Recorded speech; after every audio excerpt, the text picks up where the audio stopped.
सदर जलसा, मुआज़िज़ असातिज़ा और मेरे प्यारे साथियों, अस्सलामु अलैकुम व रहमतुल्लाहि व बरकातुहू। हम अपनी जान के दुश्मन को अपनी जान कहते हैं। हम अपनी जान के दुश्मन को अपनी जान कहते हैं। मोहब्बत की इसी मिट्टी को हिंदुस्तान कहते हैं। मिल्लत इस्लामिया के गय्यूर नौजवानों, सरजमीन हिंदुस्तान का चप्पा चप्पा और गुलिस्तान इनका पत्ता पत्ता और बूटा बूटा इस बात का शाहिद है, जब तक हिंदुस्तान की मुकद्दस सरजमीन पर गोरे मगर मन के काले नापाक अंग्रेजों का साया पड़ा और ये साजिशी कौम हिंदुस्तान के तख्त व ताज का मालिक बन बैठी, तो सबसे पहले अंग्रेजी इक़्तिदार के खिलाफ आईने बगावत हमने बुलंद किया। आजादी के लिए हमने फांसी के फंदों को चूम कर मंजिल का निशान पूछा, तो कभी आजादी के लिए हमने अपने जिस्मों को लहूलुहान करवाया। हमारी खाक से खुशबू वफा आएगी, सभी का खून शामिल यहाँ की मिट्टी में, सभी का खून शामिल यहाँ की मिट्टी में, किसी के बाप का हिंदुस्तान थोड़ी है।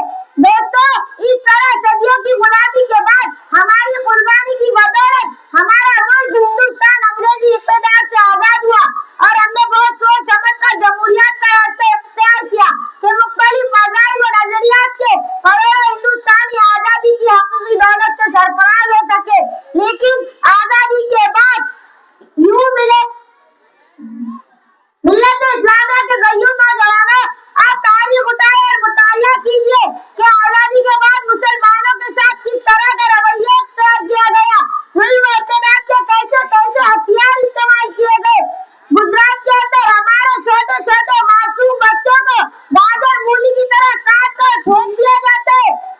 हमारी मसाजिद पर सख्ती नजर डाली जाती है और अब तो ये है कि आज हमारे शरीयत के अंदर मुदाखलत की जा रही है, अज़ान पर पाबंदी कराई जा रही है। एक फिरका परस्त ताकतों, अपने कान खोल कर सुन लो, जब तक इस धरती पर एक भी कलमा पढ़ने वाला जिंदा रहेगा, खुदा की कसम शरीयत पर अमल करता रहेगा और रोज़े क़यामत तक करता रहेगा। दिल से निकलेगी मरकर भी वतन की उल्फत, दिल से निकलेगी मरकर भी वतन की उल्फत, हमारी खाक से खुशबू वफा आएगी। वो वफादारी का सबूत मांगते हैं, वो वफादारी का सबूत मांगते हैं। हम तो वतन की खाक से तयम्मुम करते हैं।